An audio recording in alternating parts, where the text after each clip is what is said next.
มื้อนี้ทางวลากะสิได้เข้ามาหาครอบครัวน้องไก่ทองเนาะพี่น้องเนาะนี่เพิ่นก็อยู่เฮือนพอดีเลยพี่น้องเอ้ยเข้ามาเยี่ยมยามแล้วก็มาซื้อข้าวให้เพิ่นเนาะพี่น้องเนาะสบายดีสบายดีจังได๋สบายดีบ่อันน่ะลูกชายไปใช้สามมื้อนี่ลูกชายอยู่ไหนเพราะว่าลูกชายเจ้าอะไรไงวิธีอันนั้นเขานำเอาหมดกระซีเข่ามีเข่ากินอยู่บ่ไปรับจ้างเขานะรับจ้างรับจ้างกินเข่านี่บ่เพิ่นเอาเข่าให้กินเนาะก็พอดีเลยมื้อนี้อันน่ะจำได้บ่ที่ข่อยมาแจ้งจังหวัดสิซื้อข้าวให้มื้อน่ะจำได้อยู่เนาะก็พอดีว่าจะให้ลูกชายเจ้าไปเอาเขาพอดีทางอันผู้ใหญ่เพิ่นอันน่ะฝากเงินมาให้แหละเนาะคือทางพ่อวรวุฒิอันน่ะทองจันทร์เด้ออยู่ทางประเทศไทยพุ่นแหละเพิ่นก็ฝากเงินมาให้3ครอบครัวเนาะน้องลินดากัญญาแล้วก็ครอบครัวน้องตุ้ยเนาะน้องตุ้ยแล้วก็ญาน้องตุ้ยเด้อ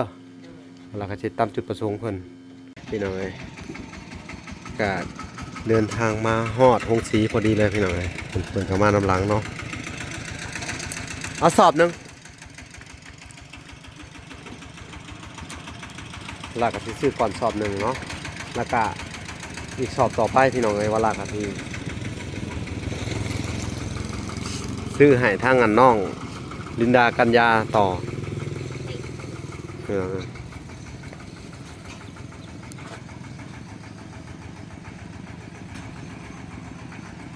แต่ว่าน้องเพิ่นยังบ่ทันมาแต่เวียงพี่น้องเอ้ยกัญญาลินดามื้ออื่นเพิ่นมาว่าจะสิมาซื้อให้เพิ่นใหม่อีกทีนึงแล้วมื้ออื่นเวลาก็สิไปมอบเงินให้ทางครอบครัวน้องตุ้ยนั่นแหละให้เพิ่นมาซื้อเองพี่น้องเอ้ย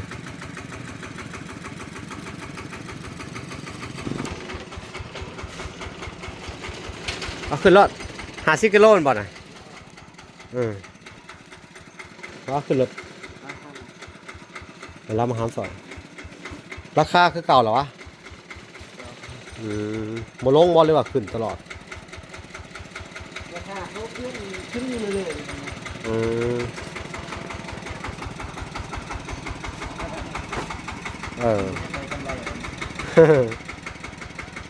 ราคาเท่าเก่าเนาะพี่น้องเวลาการจ่ายเงินเพิ่นก่อน700,000เนาะนับบ่ลูกโอเคไปลุยอะไรพุ่นแหละพี่น้องเวลากาสิตามไปเพื่อนเพิ่นพุ่นแหละพี่น้องไปให้เพิ่นขอบคุณทางพ่อวรวุฒิเนาะทองจันทร์พี่น้อง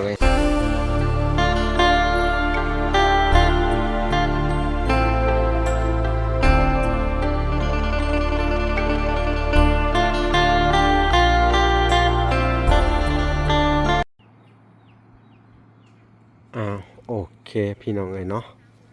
กราบสบายดีพ่อแม่พี่น้องเนาะเบิดสู่คู่สู่คนพี่น้องการยินดีเข้าสู่ช่อง YouTube เปาละสายบุญเนาะคุณธรรมคือเก่าพี่น้องเส้นเก่าเส้นเคยเนาะ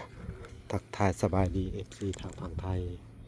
และ FC ทางฝั่งลาวเนาะและ FC ต่างประเทศที่รับชมวละอยู่พี่น้องเนาะมื้อนี้ทางวลากะสิได้เข้ามาหาครอบครัวน้องไก่ทองเนาะพี่น้องเนาะนี่เพิ่นก็อยู่เฮือนพอดีเลยพี่น้องเข้ามาเยี่ยมยามแล้วก็มาซื้อข้าวให้เพิ่นเนาะพี่น้องเนาะสบายดีสบายดีเสียงยังตื่นฮะว่าเสียงยังน่ะหมอยกศาสตร์ไฟฟ้าบ่ศาสตร์อันนั้นเป็นศาสตร์แผ่นศาสตร์ ไปจังได๋สบายดีบ่อันน่ะลูกชายไปใช้สามมื้อนี่ลูกชายจังไดเพราะลูกชายเจ้าอะไรกันต้นไม้ใส่วิธีอันนั้นเขานำเอาหมอย อาชีข้าว โดย อ๋อมีข้าวกินอยู่บ่ ว้าว อือ มี ไปรับจ้างเขานะ โดย อ๋อรับจ้าง โดย อ๋อรับจ้างกินข้าวนี่บ่ โดย เพิ่นเอาข้าวให้กินเนาะก็พอดีเลยมื้อนี้อันน่ะจำได้บ่ที่ข่อยมาแจ้งเจ้าว่าสิซื้อข้าวให้มื้อน่ะจำได้อยู่เนาะ โดย เออก็พอดีว่าสิให้ลูกชายเจ้าไปเอาเขาพอดีทางอันผู้ใหญ่เพิ่นอันน่ะฝากเงินมาให้แหละเนาะคือทางพ่อวรวุฒิอันน่ะทองจันทน์เด้ออยู่ทางประเทศไทยพุ่นแหละเพิ่นก็ฝากเงินมาให้3ครอบครัวเนาะน้องลินดากัญญาแล้วก็ครอบครัวน้องตุ้ยเนาะ โดย น้องตุ้ยแล้วก็ญาน้องตุ้ยเด้อแล้วก็สิตามจุดประสงค์เพิ่นมีคนไปเอาบ่นี่ใช้รถไถก็จังว่าถามลูกชายเจ้าไปห้องลูกชายเจ้าไปขับรถไปเอาเข้าอ่า นาง ใช้ไปทางใดแหละนางอันอามุย ปีนอายไปเด้อหันหมอมุ้ย ไปเฮ็ดไร่เฮ็ดนาอยู่บ่ซั่นนี่ โดย ว่าไปเฮ็ดไร่เฮ็ดนาแล้วล่ะบ่ แล้ว ไปรำอยู่ไส นี่ลำอันนั้นหน้าแม่เปิ้น โอ้เขาให้เฮ็ดฟรีบ่ โดยคอยก็ขอเฮ็ดว่าเคยขอเฮ็ดแน่คอยบุญนา โอ้เขาปันกันบ่หรือนั่นหรือว่า ได้ปานกัน ให้เขาเอาหรือว่าเจ้าเอา โดย เพราะว่าเขาให้เฮ็ดเอาเข้าเนาะ โดย จักให้นะ ชี สี่ให้ ชิป 10ให้ โดย งามอยู่บ่เขา น้ำเขา โอ้ดีแล้วซะบัดทั้งผัวเจ้าไปใช้ซะพอน้องกระทอง อยู่หน้าพุ่นแหละ เลี้ยงงัวอยู่พุ่นเนาะ โดย อืม ก่อน โอเคก็มีแต่ว่าไปเอาข้าวจะหน่อยเนาะ โดย อันน่ะให้ลูกชายเจ้าครับเนาะหรือว่าเป็นอะไร โดย เออให้อันน่ะขับรถจักร ก่อน ฮะพรมาแต่ใช่น่ะพรนั่นน่ะเออสวัสดีพรมาแต่ชื่อนั่นน่ะชื่อว่าพริก เขามายังไงเอาไปอีกหน่อย เอาไปปาตีบ้าง ไป ปาตีบ้างไปเจอขับรถไทยในเด้อ ไปห้องอ้ายมา เป็นเด็กอันน่ะเครื่องปลูกบ่ได้ปลูกว่าวนี่ ยังไม่ทันได้ ไม่มีหยังในสวนพาไปเบิ่งพี่น้องเอ้ยคือว่าเขียวงามอยู่สวนเพิ่นก็บ่ได้เข้ามาดนแหละพี่น้องเอ้ยก็ผู้ที่ทางพ่อเพิ่นฝากเงินมาให้มาพ่อวอลลีวูดมาฝากมาส่วนเหลือครอบครัวทางครอบครัวนี่แหละพี่น้องหัวสิงไข่เนาะแล้วก็บักพริกอิหยังเพิ่นกับมีอยู่แล้วพี่น้องเอ้ยหัวสิงไข่เพิ่นหลายต้นโอ้มีแต่หัวสิงไข่เนาะ โดย แต่ว่าบักพริกนี่ก็มันบ่อยากงามเนาะมันกูดงอเนาะ มันกูด เออ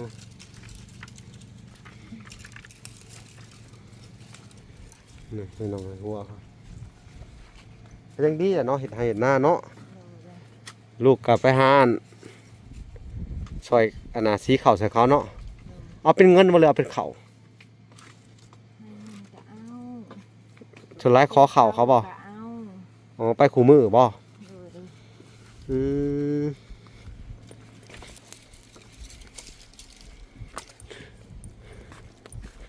ไก่และ ไก่บ่จิกกินหมากมันนี่ น้องไก่กิน คงคอกมันอยู่กับติดกับสวนเนาะ โดย อืม ว่าที่ กะเป็นจังไดอยู่ดีมีแห้งอ่ะเป็นจังไดอาการอันน่ะ ใครแน่ ไปกินยามาแต่ไส โดยกินยาชื่อนี่อันนั้นว่า ได้ว่าคลินิกค่ะ โดย อืมดีแหละเนาะ โอ้ดีใจนำเนาะดีดีดีก็มีแต่ว่าถ้าลูกชายจะมากกับไปซื้อข้าวเนาะอันนี้ก็ต้องขอบคุญขอบคุณทางอันหอวรวุฒิเนาะเป็นจุดประสงค์ของเพิ่นเพิ่นอยากเฮ็ดบุญเพิ่นว่าเด้อนั่นก็ว่าเอาข้าวเอาน้ำมาช่วยเหลือคุมเจ้าหั่นแหละเด้อ โดยโดย 3ครอบครัวเนาะ โดยโดย แต่ละมื้อก็ไปให้ไปสวนเนาะ โดยโดย อืมเขาก็งามก็โอเคแล้วเขางาม เขาก็มานี่เด้อ แต่ละปีได้หลายบ่แต่ละปีปีกายได้เห็นน้ำเขาอยู่บ่ บ่ได้เฮ็ด เฮาก็ได้เฮ็ดปีนี้เนาะอ๋อเฮาก็เฮ็ดปีนี้ ได้นี่ก็บ่ได้ขอ อืม คอยขอเฮ็ด ปลูกมันน้ำเขาบ่ ได้ปลูก บ่ได้ปลูกเนาะมีแต่ว่าเฮ็ดหน้าซื่อ โดยโดย ไปเผาสวนน่ะเขา มันเพิ่นงามอยู่บ่สวนเพิ่นเบิดช่องบ่ติดกันฮะ อ้าว แม่นบ่ แม่อันนั้นอุบัติปงฮะ โอ้สวนมันโป่งบ่ตัวหนึงฮะ โดยโดยโดย โอ้เนาะอันนี้ก็งามอะไรรอผักหัวจิงไคอยู่เนาะ โดยโดย ต้นหยังอันนี้ฮะอันนี้ผักกินบ่นี่ บ่ฮอได้ หึ บ่ กกอันยังคือว่าเห็นนี่ดอกหยังนี่เขาเอิ้นดอกหยังนี่ ยานี่ ยาหยังนี่ ยาเข้าคือยาน ยาดีอิหยังหวานว่าซั่นซะต้นหวานบ่ โดยโดย อืมคือบ่เคยเห็นนี่เนาะหวานหยังซื้อมาแล้วนี่นี่พี่น้อง ก็เอาความลาวหั่นความ บอกความลาว อันนั้นข้อยยังบ่จักอยู่ความลาวที่นี่ ภาษาเจ้าเอิ้นต้นหยังอันนี้ ต้นอันนี้ เขาคิดว่ากินได้ ต้นช่างกินได้ กินได้นะ โดยโดยโดย เอามากินเนาะ โดย ปกติปลูกหลายสิต้องปลูกกินน่ะหุ่นลูกชายมาเลยเดี๋ยวหาสิอันน่ะเด้อย านว่าเป็นแบบนั้นแบบนี้ก็เอาตัวนี้เลย เอาไปกิน โดยโดย อืมเป็นไปได้เจ็บปวดว่าสินะปวดในต้นในโตสิเนาะ บ่ได้เจ็บปวดและ อืม ยานว่าข้างค่ำกลางคืนว่า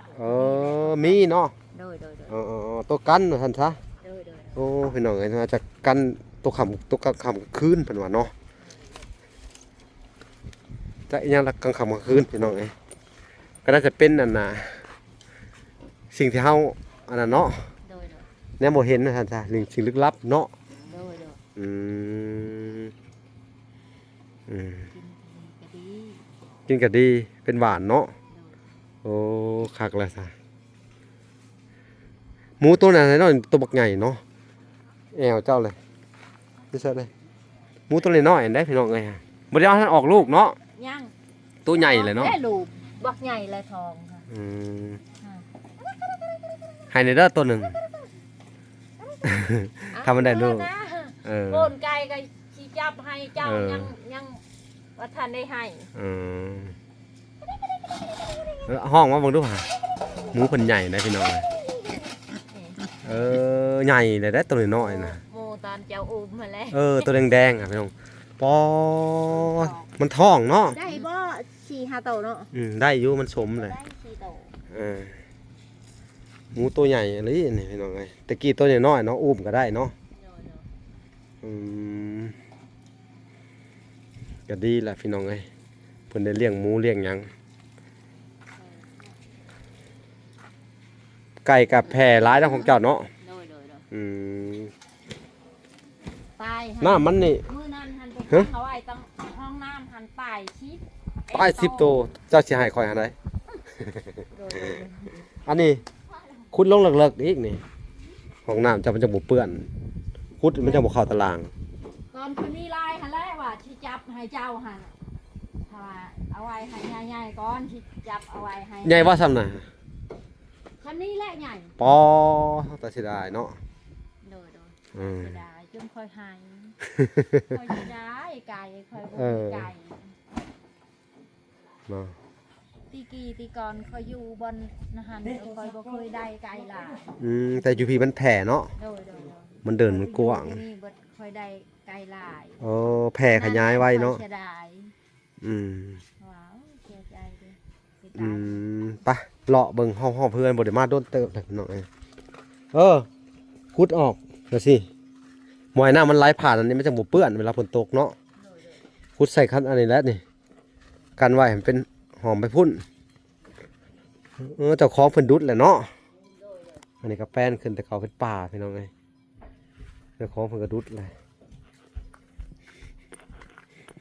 โอ้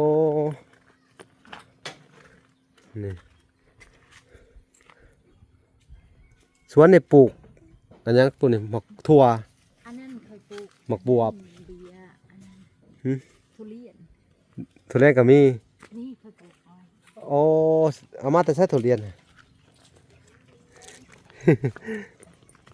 ครับในมันเขากินแล้วมันนะ โดยคอเอ้าเขาว่าในเขากินแล้วก็คอเอ้าเต้นในมัน เป็นเนาะ เป็น โอ้คักแล้วจ้ะพี่น้องก็ทุเรียนก็ออกหน่อได้นี่เนาะ โดย โอ้แล้วจะสิปลูกใช่นี่ ที่ปลูกเอาไว้ในนี้ ลองเบิ่งเด้อสิมาเบิ่งนำคักอะไรพี่น้องเอ้ยบ่คิดบ่น่าเชื่อว่ามันสิเป็นเนาะปลูกลองเบิ่งดูเผื่อมันอันน่ะมันผูกเนาะ โดย เผื่อดินอันนี้ผัดเป็นปลูกโคเรียนใช่บ่รวยผัวพี่น้องเอ้ย อืม หัน มีเบียร์เดียวเนี่ยบ่จะเอามา เบี้ยเดียวนั่นแหละ พัดติดซ้ำเนาะ โดย แล้วคือมันดีแถวบ้านนี่พี่น้องเอ้ยเบียร์เดียวก็ติดซ้ำเนาะโอ้คักแล้วถือว่าเก่งแล้วนี่ปลูก ยังไม่ทันในปลูกอีกจ้าง อืมต้นช่วงฝนตกนักๆอันนี้มันสุ่มบ่ท่านนี่ ชุ่มแล้ว สุ่มแห้งเนาะ ทำตก อันนี้มักแปบนะเนาะ โดย บ่ได้มาโดนเติบแล้วโอ้ของงัวผูกกว่านี้เนาะ โดย แล้วก็ย่างจูงเขาไปพุ่นเนาะ โดย ผูกกว่านี้พี่น้องเอ้ยข้อไก่บ่ตัวนั้นก็ได้ โดยแม่นแหละ สองบ่อนเนาะข้อไก่ ไก่กูนอนนะฮันไปนอนนั่นนี่ นอนหันพ้นกับบริตกดอกเนาะ โดย คือบ่เฮ็ดใหญ่ๆเติบแน่ให้มันไปบัดนี้สิพาเพิ่นไปเอาข้าวก่อน50 โลเด้อพี่น้องเอ้ยเพิ่นก็พากมาให้ข้าวสารคนละสอบเพิ่นว่าเวลาก็สิพาเพิ่นไปซื้อก่อนพี่น้องเอ้ยบ่ได้หัวได้อเฮือนเนาะบ่ได้หัวบ่เฮือนเจ้าบ่ได้หัวเนาะฝนตกก็สบายเลยเนาะโอเคแล้วซะเนาะถือว่าโอเคอยู่พี่น้องเอ้ยฝนตกนี่ก็สะดวกสบายอยู่เนาะ คันนี้แหละไก่ข่อยเสียดายคันนี้ นี่ไก่เพิ่นทั้งเบิดจักโต๊ะไก่นี่ขายน้ำแหน่บ่บ่ได้ขายบ่ไก่นี่อ๋อตั้งแต่เลี้ยงพุ่นยังบ่ได้ขายเนาะ โดยแกไว้เลี้ยง เออ แกไว้เลี้ยงให้มันลายละ หลายกะเปลืองข้าวได้เปลืองอันน่ะมันบางเทื่อมันก็บ่ได้กินน้ำเฮาน่ะ ค่อยไปเอาอันนั้น อืม จะต้อง ถ้าว่าไปเอาอันแกบพงสีมาหาได้เดี๋ยวมาให้มันกินหน่อยสิมันกระตุ้ยเลยไปเอามือละสอบมือละสอบไปตรงเอานะนั่นมันมีข้าวป้ายได้ถ้าเกิดเราไปห่อนนะตอนวันน่ะตักมาแล้วก็พัดเอาข้าวป้ายหลายได้ข้าวป้ายข้าวป้ายมันออกมาหลายได้อยังนั้นน่ะถ้ามันหลายได้หดกินพุ่นแหละเนาะเห็นแตะกี้เขาไปหาพัดเอานะบางคนก็ได้เป็นกระตาผมแต่ละมือฮะเพิ่นสีข้าวของมือเนาะอย่างนั้นเนาะมันก็สิมีข้าวปลายมันเล็ดลอดออกมาจากหงสีเนาะพี่น้องเอ้ยบ้านนี้ครับมีแต่ว่า ถามเพิ่นดูพร้อมแล้วว่าลูกชายเจ้าไปเอาเข้าใส่รถท้ายเจ้าแหล้วเด้อ โดย แกได้อีดอกพี่น้องเอ้ยรถท้ายก็หากันลงไห้ลงหน้าแล้วเนาะหน้าเจ้าของโอเคอยู่ได้เฮ็ดหน้าพี่น้องเอ้ยเพิ่นก็ได้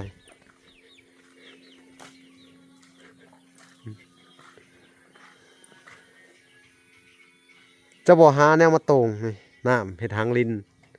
คือว่ามีสังกะสีเก่าบ่มีบ่เฮ็ดทางลินอ๋อเจ้ากระโตงกินอยู่พุ่นบ่ตรงข้างหน้าเนาะน้ำกินนี่กินใช่น้ำกินกินน้ำผลเนาะมันก็สะอาดอยู่มันเพราะว่ามันเป็นอันอะลูซิ่งใหม่เนาะมันบ่ได้เก่ามันสะอาดแหละนี่เป็นยังไงน้ำบาดาลก็ยังใช้ปกติเนาะมันก็ยังออกปกติอยู่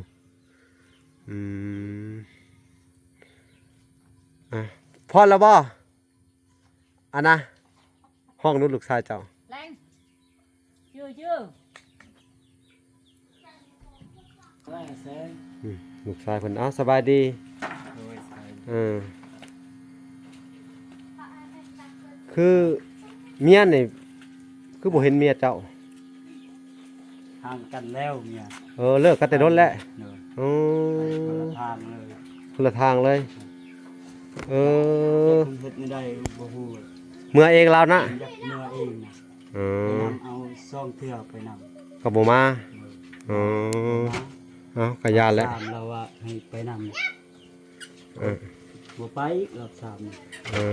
อ ไปรอบสองยังบ่มาอยากไปนำปานได้นะ เอาก็ยานแล้วซะ ได้ก็คือสิบ่ได้ดอก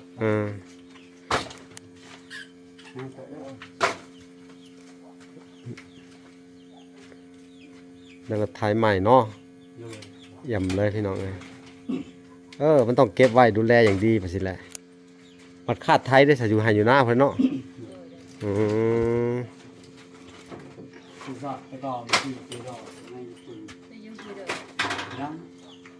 คันคอสีซอยเราเข้า ฮะ สีซอยเราเข้าคัน สีเข่าทองสีนี่เนาะ ทั้งสี เบ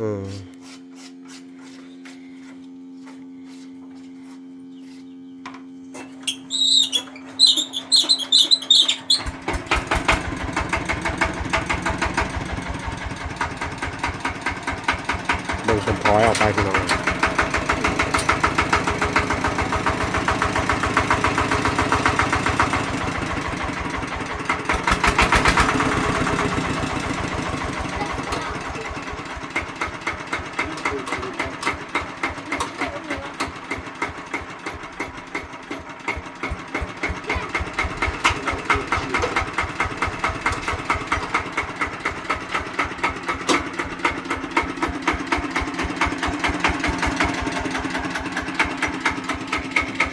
ไปเที่ยวบ่ไปเที่ยวไปเอาเข่าตอนนางนางนกกระทอง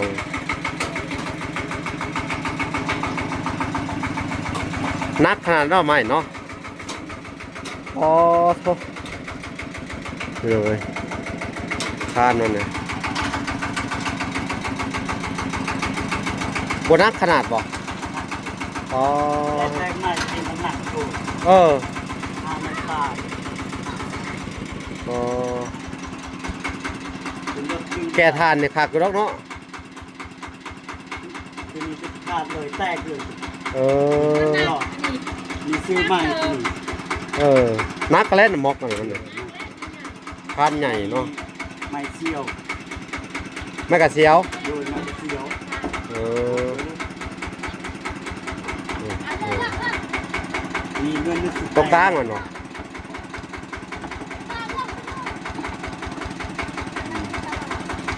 ใส่ยากเนาะ จ้าง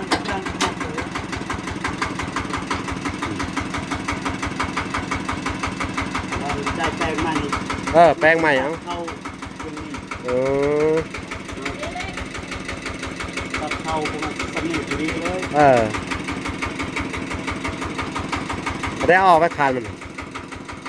จะไปวะไปอยู่เนาะ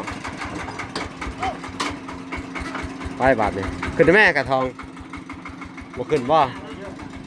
เฮ้ยฮะโอเคบาทนี้เวลาสิไปพาเพิ่นไปเอาเข่าความพี่น้องอยู่ห้องซีเพิ่นแหละโอเคพี่น้องเอ้ยก็เดินทางมาฮอดห้องซีพอดีเลยพี่น้องเอ้ยเพิ่นเข้ามาน้ำหลังเนาะเอาสอบหนึงลากะสิซื้อก่อนสอบหนึ่งเนาะแล้วก็อีกสอบต่อไปพี่น้องเอ้ยว่าลากะสิซื้อให้ทางงานน้องลินดากัญญาต่อ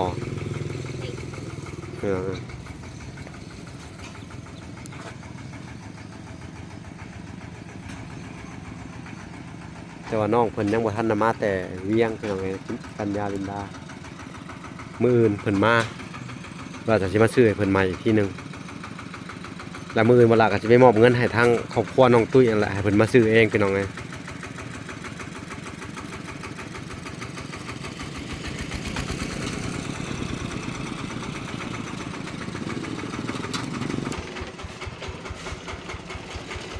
เอาขึ้นรถ50 กิโลบ่น่ะเอาขึ้นรถเดี๋ยวเรามาหาสอนราคาคือเก่าเหรอวะบ่ลงบ่เลยว่าขึ้นตลอดราคาเขาขึ้นเรื่อย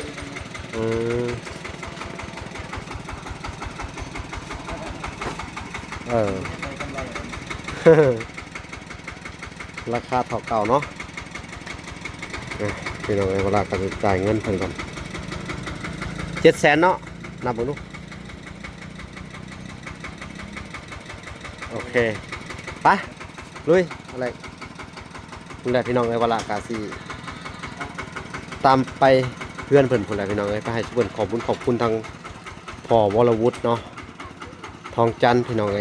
โอเคพี่น้องไปพอกันอยู่เพื่อนเพิ่นพุ่นละทางลูกชายเพิ่นก็เอาเข่ามาแล้วมาพี่น้อง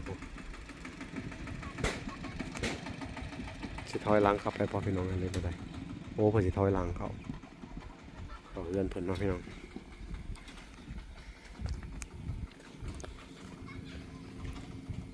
พุ่นแล่นไปบางไกลหนูเนาะ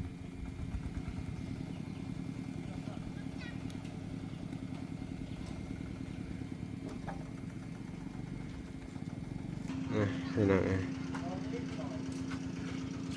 เป็นจังไดดีใจอยู่บ่ฮะได้กินข้าวแล้วเนาะ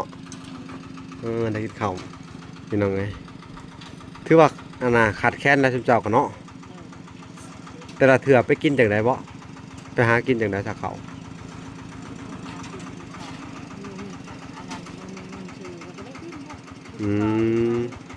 ยันว่าไปขอน้ำพีน้ำนองบ่มีเนาะก็มีแต่ว่าลูกชายไปรับจ้างนะนั่นแหละต้องเฮ็ดประสันเลยเด้อไปรับจ้างเอาข้าวเอาน้ำแต่ละเถื่อก็โอเคเนาะ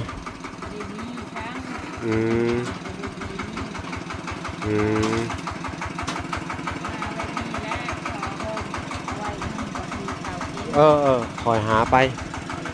โฮมหาซื้อข้าวกินเนาะมาฮอดละ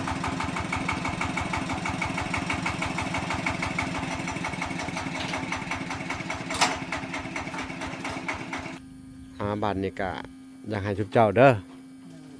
ขอบคุณเพิ่นเด้ออยู่ทางนั้นคุณพ่อเด้อพ่อวรวุฒิเด้อทองจันทร์อยู่ทางนั้นประเทศไทยพุ่นละเด้อนั่นแหละมื้ออื่นก็สิได้ซื้อให้ทางครอบครัวน้องลินดาแน่พี่น้องแล้วก็จะเอาเงินชดไปให้ทางครอบครัวน้องตุ้ยเนาะกับหญ้าเนาะเอามื้อนี้ก็อยากให้ชุบเจ้าขอบคุณเพิ่นขอบคุณพ่อใหญ่ใจดีให้มีความสุขความเจริญอย่าเจ็บอย่าใครอย่ามีดีมีแห้งเด้อสาธุอย่าเจ็บอย่าไข้อย่าความไข้อย่าให้มีให้เงินขังน้ำแก้วให้ล้างน้ำหาเจ้าเด้อสาธุดีใจหลายๆเด้อดีใจนำมื้อนี้เนาะพี่น้องก็ได้กินข้าวไปอีกหลายมื้อเติบเนาะสิได้อยู่ดอกประมาณ10 มื้อเนาะ หรือว่ากลัว คนกะตะคนอยู่นี่6 คนเนาะฮอดบ่ บ่ฮอด บ่ฮอดเนาะ โดย แต่ว่าทั้งผัวเจะได้ก็ไปพุ่นเนาะไปสวน โดย อืมพี่น้องเอ้ยทางว่าละกับต้องขอบุญขอบคุณทางผู้ใหญ่เช่นกันเนาะพี่น้องเนาะขอให้เพิ่นอยู่ดีมีแฮงเนาะทางอันพอบุญบุตรก็ได้เนาะความเจ็บอย่าได้ความไข้อย่ามีเนาะหายเจ็บหายไข้ให้พยัญโรคาเนาะบุญรักษาเทวดาคุ้มครองเพิ่นพี่น้องเอ้ยเนาะทางเพิ่นกับถากพันวละเนาะมาเพิ่นก็ว่าตั้งแต่พุ่นแหละให้เฮามาแจ้งข่าวดีเจ้าตะกี้พุ่นแหละแต่เพิ่นหากติดต่อมาฟัง3-4 มื้อหลังอะไรฝนตกฝนหยังก็เลยมันไปยากแน่นะว่าสิเอาไปให้อันน้องตุ้ยอิหยังมันก็หนทางบ่ค่อยดีนะเขาไปยากแน่เนาะก็เลยมันแดดมื้อนี้ใครแน่แต่มันแดดก็มาหาเจ้านี่แหละ3-4 มื้อแหละเพิ่นบ่ตกเนาะ โดย บ่ได้ไปหาจิหลอกจิหลอบ่ซะ ที่ห้าก็บ่ได้ อืม เราก็หมดแล้ว เบิดแล โดย หน้านี่แหละหาจิหลอกขุดขายมันดีเนาะ โดย ลูกชายเพิ่นก็สิเก็บรถไถปันนี่เนาะเอาตามนั้นแหละเด้อ โดย เวลากาสิได้ขอตัวก่อนพี่น้องเอ้ยเนาะ